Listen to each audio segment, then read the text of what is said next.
Matthew and I have seen it both ways. We've seen investors who come in and they'll buy a wholesale property. They sometimes they'll give it to us to rehab and put on the market. Sometimes they'll do the work themselves.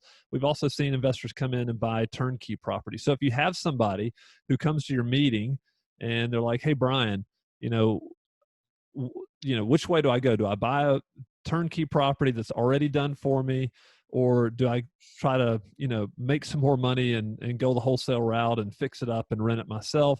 What kind of advice, like what are the pros and cons of Yeah. doing it yourself versus the turnkey?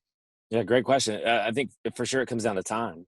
Do you want to be a professional real estate investor, or do you want to invest quote unquote passively?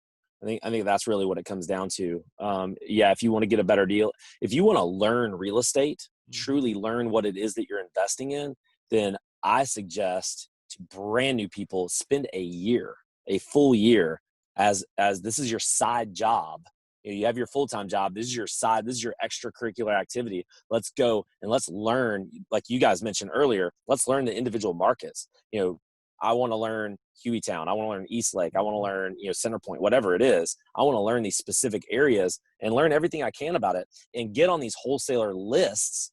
So you get properties coming to you so you can kind of study and and this is what I teach people, that are looking to buy themselves or possibly turnkey, but they're getting on these lists, they're learning about these properties, seeing what the properties are, what their asking prices are, what repairs they need, the pictures.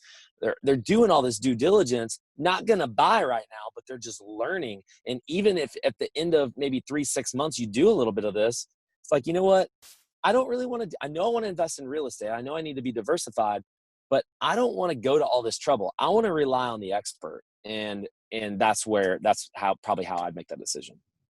Talk about building